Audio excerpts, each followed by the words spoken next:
Well, welcome back once again, everybody. Today, we're going to be taking a look at the administration, the presidency of Thomas Jefferson. Now, Jefferson is someone, of course, we've talked about numerous times already. We know him as the main author of the Declaration of Independence. That is probably one of the things I bet we could argue is what Jefferson is probably known most for now. That might not have been true back in his time. That might not have afforded him quite such celebrity status that it probably would today. But we know he was also the first Secretary of State, considered kind of the founding, leader of the Republican Party, leading the whole and putting a face to the whole Jeffersonian philosophy of smaller government, a true republic that represents the people, the common man, as it were. Jefferson always, championed himself and believed himself to be the supporter of the common man, the supporter of the regular guy. To him, the heart of the country and the heart of the republic, the real lifeblood of the country, would always be the small farmer, the guy that owned his own land, was hardworking, was contributing to society in a number of ways. Not the big rich landowner, which oddly is what Jefferson was, but those people, to him, that was what freedom really was. That was what made a person truly free and truly independent, was individual land ownership, responsibility, good citizenship, not being beholden to anyone. And those are some of those values that he then instilled into that Republican Party. So now we're going to look at his presidency, because Jefferson does, of course, become the third president. And one thing that we should realize is that this is the first time that political parties are still a new thing, and political parties are still quite a concerning thing to a lot of people. There were still a lot of concerns about the danger of political parties, and there were very many people, or a whole lot of people, that were quite nervous going into this presidential election, particularly with the results. So that's what we're going to start with, is the election of 1800 and what was important, what precedents were set in that election, and what important ideas were confirmed or settled by that election. So let's talk about that. So the election of 1800, we have Thomas Jefferson running as the Republican and John Adams running as the incumbent Federalist, the two that had run against each other actually in 1796 as well. Well, Jefferson wins the election, as I'm certain you know. So Jefferson is the winner. Jefferson will become the third president. But what's interesting about this is, recall that, first of all, we've seen a transition of power from one person to another before, from Washington to Adams. But in that case, Washington had, on his own, declined not to run. He had, of his own accord, decided not to seek office a second time. So Adams succeeding him, was just sort of the natural progression. This is the first time we have seen the defeat of a president. We have seen the defeat of the sitting president, John Adams, and the first time we're seeing a transition of power from one person to the other after a defeat has actually taken place. And with political parties, political parties were still a new idea. You had a Federalist who's now outgoing, and a Republican, Thomas Jefferson, is about to take his place. And this was really concerning to a lot of people. People were legitimately afraid that this wasn't going to be, there would not be a peaceful transition of power, that perhaps Adams and the Federalists would refuse to give up power, that they would say, no, we are the rightful, leaders of this country, and refuse to actually hand it over. And there were actually people that really did, predict that there could be bloodshed, there could be violence, this could be chaos, this could be the end of the country. As we know, that doesn't happen, that the election of 1800 results in a peaceful transition of power, that Adams, may not have been happy with the result, but he packed up his stuff and he left, and he handed things over to Jefferson. And some historians, point to that moment as subtle as it was, and even something that Adams himself may not have realized he was doing, but an incredible contribution to American democracy, this idea of a peaceful transition of power, which we have thankfully maintained. So it does show a peaceful transition of power, even with one person being defeated, and even in the presence of political parties. Some people believing by this point that maybe, just maybe, political parties might not be the death sentence that some people thought they would be, or they might not be quite as destructive, that there could still be a peaceful shift and a peaceful transition of power, even with political parties. Even still, there were still concerns that although this may have been a peaceful transition, there were still some concerns, though, of Well, now we have a Republican in charge. Does that mean it's like starting all over again? Are Jefferson and his people going to come in and just undo everything the Federalists did, and we're going to see all the laws change and all the procedures change, and it's kind of like building a whole new government? Because that's kind of the rhetoric that Jefferson and all of them used, but that is not what ends up happening. So let's talk about that whole thing. The election of 1800, obviously Jefferson wins. It represents this peaceful transition of power, which has been maintained ever since. But it was called by Jefferson and the Republicans, which, keep in mind, not only the presidency the Republicans have won in this election, they actually are going to win both houses of Congress. So they have the majorities now that they did not have under the Washington and Adams administrations. So they call this a revolution. They say this is the revolution of 1800, not just the election of 1800. And some people might have found that rhetoric very exciting. Some people might have found that a little bit scary, because revolution implies big, big changes, you know. But what Jefferson and his people meant when they said that, they called it a revolution because in their minds, you know, they as Republicans were the true believers and the true defenders in real Republican values. Excuse the intercom for a moment. At this time, we need to follow in class. In their minds, you know, they are the true believers, the true defenders of a Republican form of government, power to the people, small government, local government, all those kind of things that we know Republicans believe, which is why they call themselves Republicans. So in their minds, you know, the Federalists, the past 4+ years, had kind of betrayed that they had not set up a true republic. And so in their minds, Jefferson's election and the ascendancy of a Republican president and a Republican Congress, we are getting back to our roots. We're getting back to the ideas of the Revolution. You know, it's like a repeat of the American Revolution. That's kind of what they meant. That language was probably very exciting to people that believed in those concepts and people that supported Jefferson. It might have been a little frightening to some others that said, is this going to mean chaos? Is this going to mean everything changes? And the reality is that it doesn't.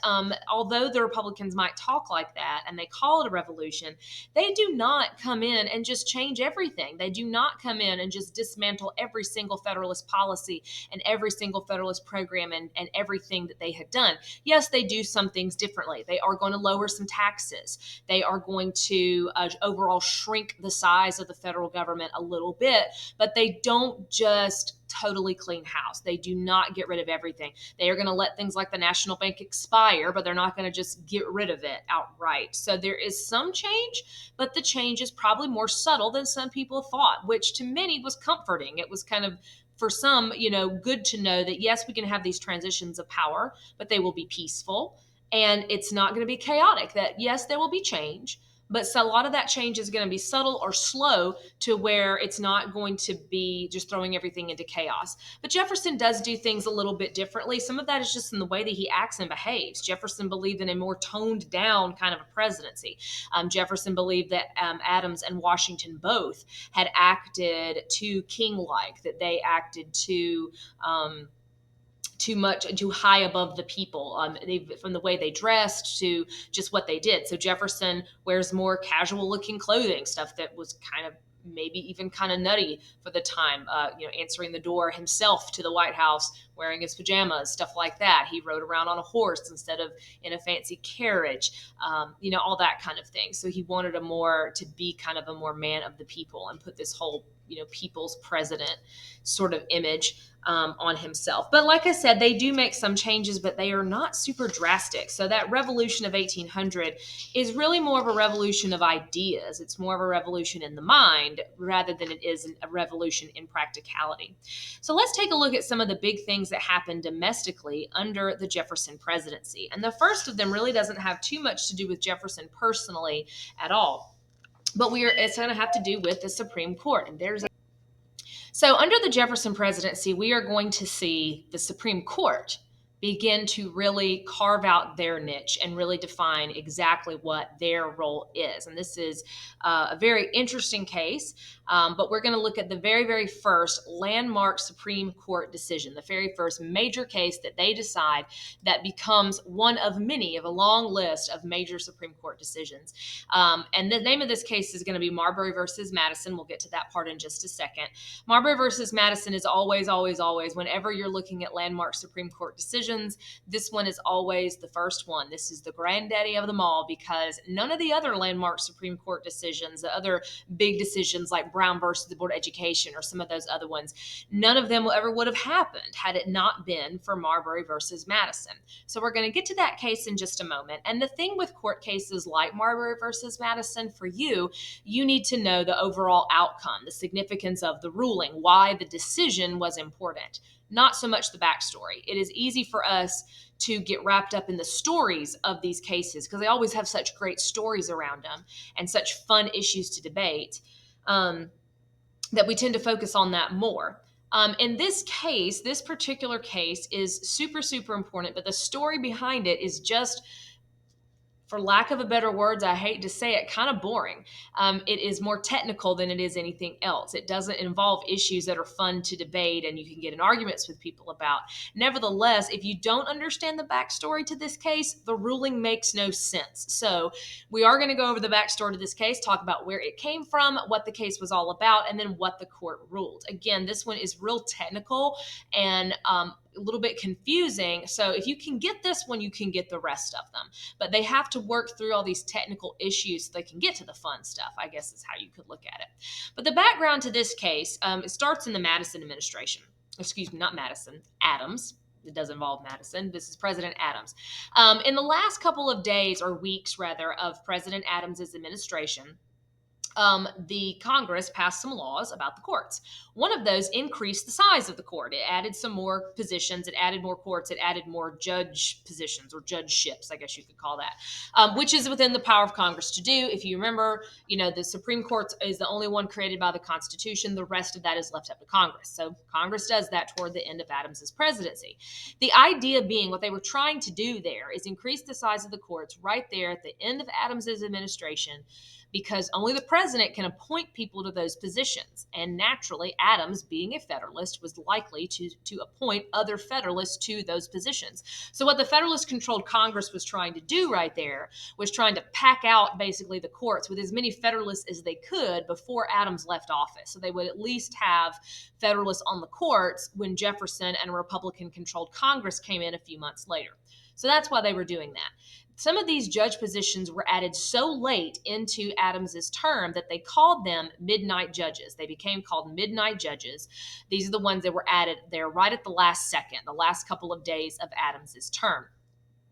The story was that Adams was up until midnight signing away these commissions, the official paperwork with the president's signature on it that gives them these jobs. That is not technically true. That's a story. It's a myth. But that helps you remember why they're called midnight judges, then by all means, go for it. So there are these midnight judges, these guys that got these jobs right at the last second. So much last second that some of them, the paperwork did not even get delivered. The papers, the letters, the official title of that is a commission, the letter that says, that they have this job that confirms it with the president's signature on it. Some of those never get delivered because it happened so last minute that Adams and his people were vacating their offices and such before that happened. One of those midnight judges was William Marbury. William Marbury is one of the midnight judges who didn't get his commission. His little piece of paper, the official document that says he has this job. He was supposed to be appointed as a justice of the peace, I think in Washington, D.C.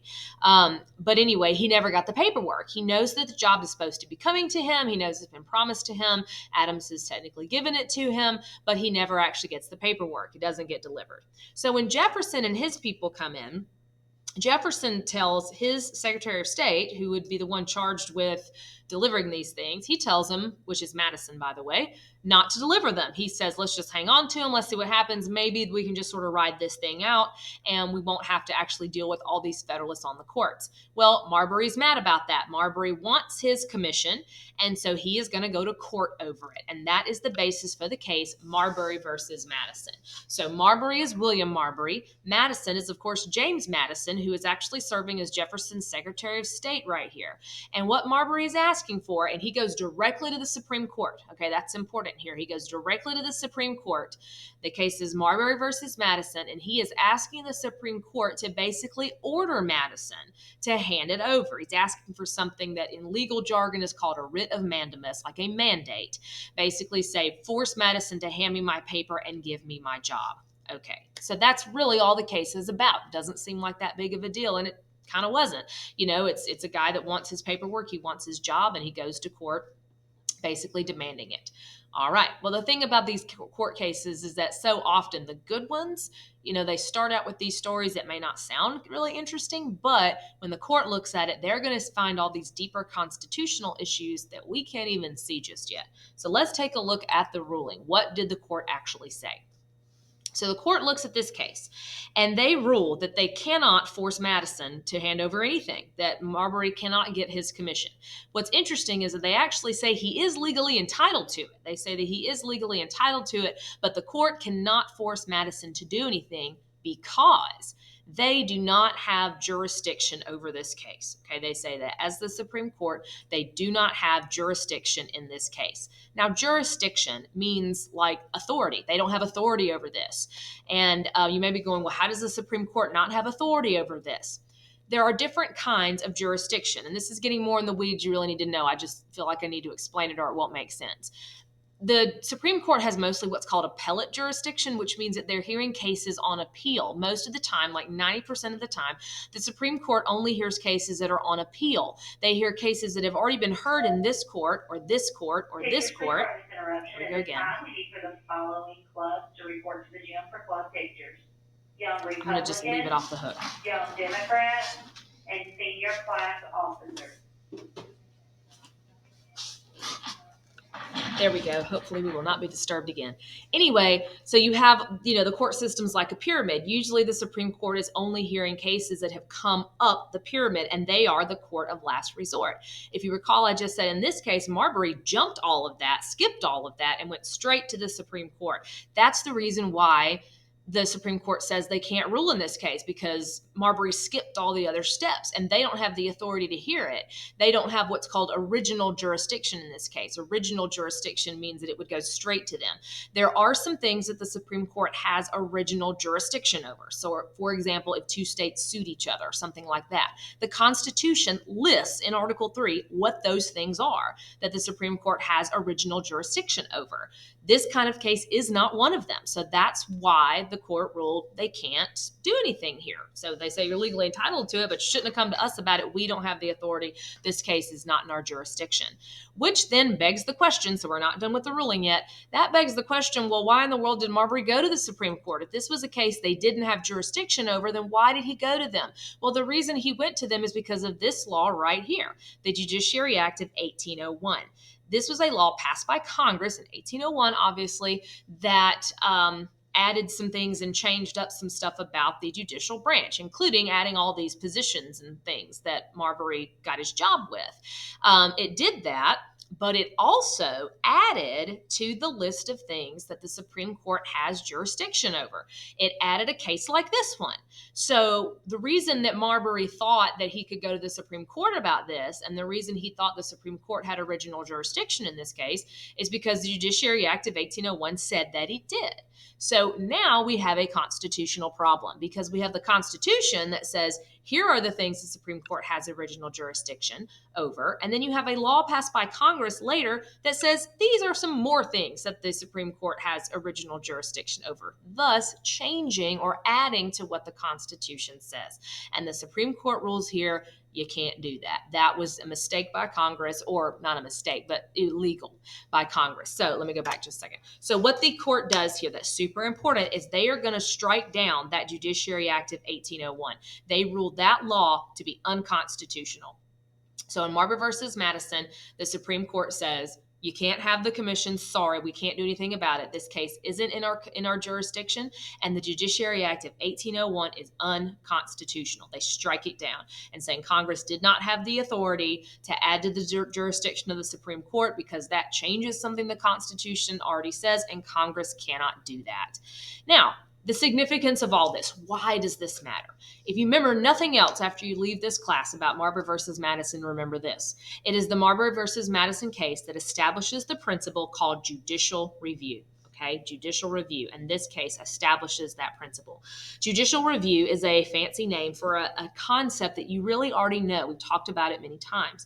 This is the whole concept, that the job, the role, the power of the Supreme Court to declare acts of Congress unconstitutional. That's all judicial review is, their power to review the law, to look at the law and interpret the law. Now, you already knew that, because when we talk about separation of powers and the job of the judicial branch, we say the job of the judicial branch is to interpret the law, to explain the law, to say what it means. When we look at checks and balances, we learn that the courts have the power to declare acts of Congress or of the president unconstitutional. That's all judicial review. This case is really what makes that clear, because this is the first time that the court had exercised that power. This is the first time they had ever declared a law unconstitutional, and they don't do it again for a long time. So you may be going, well, why in the world is that important? We already knew that. The Constitution granted them that power. But here's what I didn't tell you. It does not actually say that. The Constitution does not explicitly say that the court has the power to interpret the law. It does not explicitly say that the court has the power to strike down acts of Congress. It's maybe kind of suggested, but it does not outright say it. You can go look in Article 3. But what was happening here in this case is that the Supreme Court was looking at what Article 3 did say and interpreting it to mean that they therefore have the ability, that they are the ones to step in and have the power to block the other branches from doing something that is unconstitutional. So they were really defining in this case, this is what the court's job is. This is the court's power. This is what the Constitution means. So by interpreting the law, they established that the Supreme Court and the other courts have the ability to interpret the law. So that really comes from Marbury versus Madison, not exactly from the Constitution. And if you're wondering, Marbury never does get his commission, but it's a very, very important moment for the Supreme Court and really establishing what their job is. And all of those other big decisions that they make in the 200 years plus since then, they're always big decisions because it involves them invalidating usually something that one of the other branches has done. And if they hadn't done that in Marbury versus Madison, then it's questionable whether they would have ever done it in any other point. So that one, whether you consider that a win or not for Jefferson, I don't know, but certainly a win for the Supreme Court. Now looking at what is probably considered the single greatest accomplishment, probably the single greatest achievement for Jefferson as a president, and that it is under Jefferson that we see a massive land acquisition. And the United States is going to increase in size tremendously overnight under the Jefferson administration. And what we're getting to here is the purchase of the Louisiana Territory, or as I'm sure you've probably heard of it, the Louisiana Purchase. So let's get a little bit of background here before we look at the Louisiana Purchase. So if you remember, this whole Louisiana Territory, this had originally been, well, it originally was Native American territory. It had been claimed by France in the 1600s and was a French colony. France lost that colony to Spain in the French Indian War, but little backstory, they get it back actually in 1800. So it is now French territory once again. And by this time, Napoleon, you might remember Napoleon from world history. Napoleon is the emperor of France, or you might even say dictator of France, and he has grand visions of French greatness. He intends for France to be the most powerful country in Europe. He is soon to get involved in numerous wars to try to conquer most of Europe. But he also had his sights set on, America. He had his sights set on a grand French empire in America, which is one of the reasons why he negotiates to get Louisiana back. So he originally wanted to settle there and have a stronger French presence in America, in Louisiana, but he will soon change his mind. And instead of wanting to establish French dominance in America and really increase their presence in Louisiana, Napoleon is soon going to be thinking very seriously about instead selling Louisiana to the United States. So let's talk about that. Probably the biggest reason, the absolute number one reason why Napoleon becomes interested in selling Louisiana to the United States is because of debt. France was in a lot of debt and some financial trouble because of all of those Napoleonic wars, all of the other wars in Europe that Napoleon was trying to fight.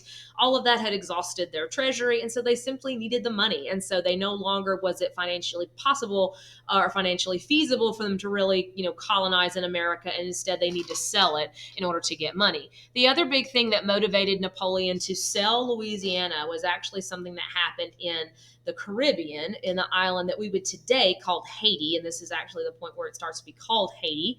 In this time, it was called Santo Domingo. And Santo Domingo, or Haiti, that was a colony of France in the Caribbean. Caribbean Sea, close to Cuba and those sorts of places.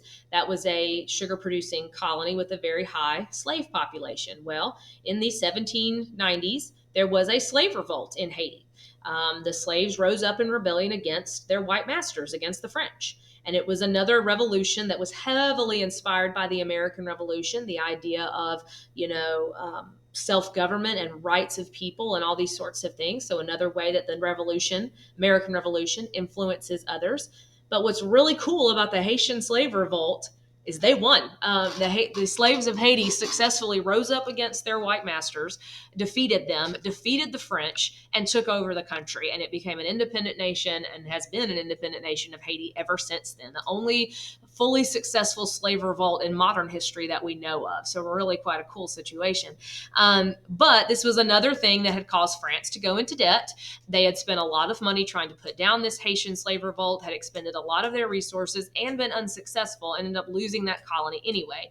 So this was another thing that racked up their debt. And it's also something that makes Napoleon kind of think twice about an empire in the Americas. Like after the Haitian slave revolt thing, the whole let's go colonize the Americas and expand our presence in Louisiana just does not sound so great anymore. So it's another thing that motivates the French to sell. At the same time that France is becoming interested in selling, the United States is interested in buying.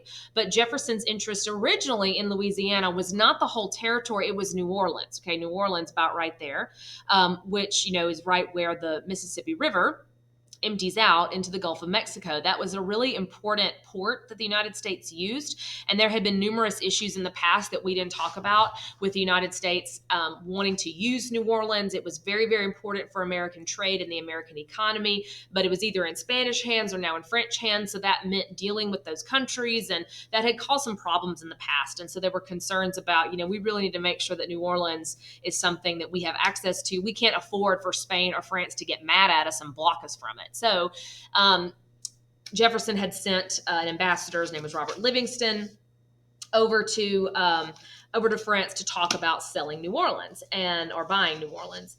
And of course, much to that guy's excitement, instead Napoleon says, "Hey, I'll sell the whole thing."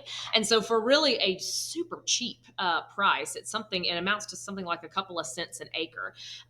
He draws up an agreement with France to purchase all of the Louisiana territory. And of course, we call that Louisiana Purchase, which Jefferson completed by executive action in 1803, which means that it was not done by a treaty. This was just done by the executive order of the president. Congress didn't have anything to do with it, which is interesting because Jefferson was really quite conflicted about this.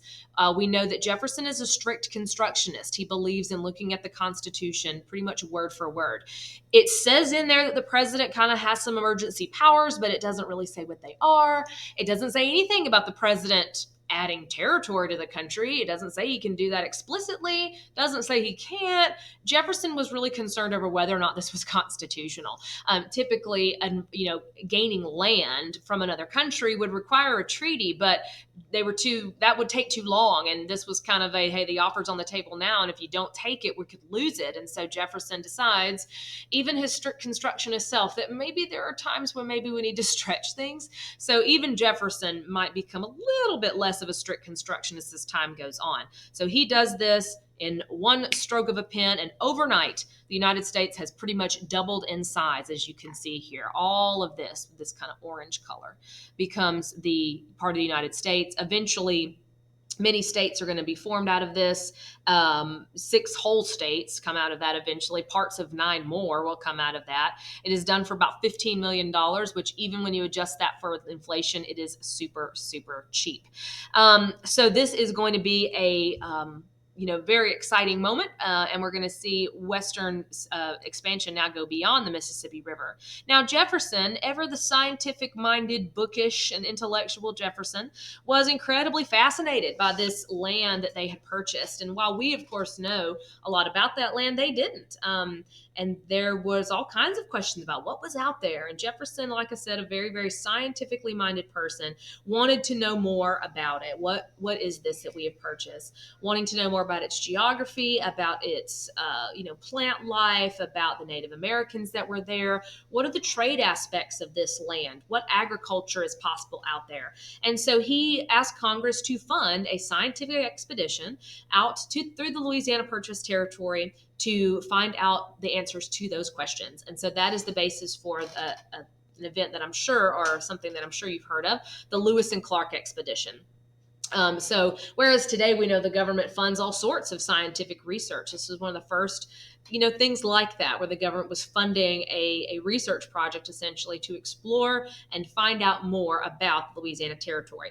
So Lewis and Clark are two Army officers that Jefferson commissions to go and explore this territory. And the name Lewis and Clark Expedition always makes it sound like it's just these two guys out in the woods for a while, but they had a whole party of people with them called the Corps of Discovery. That was their whole group, and roughly about 50 people that were along this journey with them. And they left from St. Louis right here, which is about as far west as the United States was populated at that time. And you can see their whole journey through the Louisiana Purchase, and then eventually over the Rocky Mountains, and then eventually all the way past the Louisiana Purchase territory, all the way to the Pacific Ocean. And through this whole about 2-year long journey, they kept very, very detailed journals. They wrote every single day of what they saw. They drew sketches of plants, of animals. They sketched maps. They made contact with Native Americans. In fact, Native American assistance was crucial to this journey. They spent an entire winter with certain Native Americans, a group called the Mandans. And they provided them, directions and gave them information, helped them draw their maps, helped them to really just make the whole thing possible. And they also have, along with them, a certain member of the Corps of Discovery that you might want to know is Sacagawea. I've also heard that pronounced Sacagawea, but I usually say Sacagawea, but if you hear Sacagawea, that's the same lady. Sacagawea or Sacagawea was a Native American woman that was part of the Corps of Discovery, and she acted as a guide and as an interpreter for Lewis and Clark. And some of the Native Americans I mentioned that they come across to trade with and all of that actually was the tribe. She had been kidnapped as a young girl, and actually was the tribe she was kidnapped from. So that kind of helps when you're trying to negotiate for horses and safe passage. But ultimately, the Lewis and Clark expedition is very successful. It takes about 2 years to complete. Like I said, they made it all the way to the Pacific Ocean and all the way back with a wealth of information that when that is published, it's going to really increase a lot of interest in the Louisiana Territory, attract a lot of settlement to the Louisiana Territory. And so that's going to be another thing we'll be looking at over the next several units is expansion out into this territory, which does include some exciting prospects, but also some potential problems, both with Native Americans and also with over the issues of slavery. So those are things that we will continue to look at. So with Jefferson, we see some pretty big accomplishments. And next time we'll be looking at what was going on with foreign countries, where we see kind of a repeat of some stuff that was happening under all of Jefferson's predecessors. And we'll see how Jefferson tries to handle those things next time.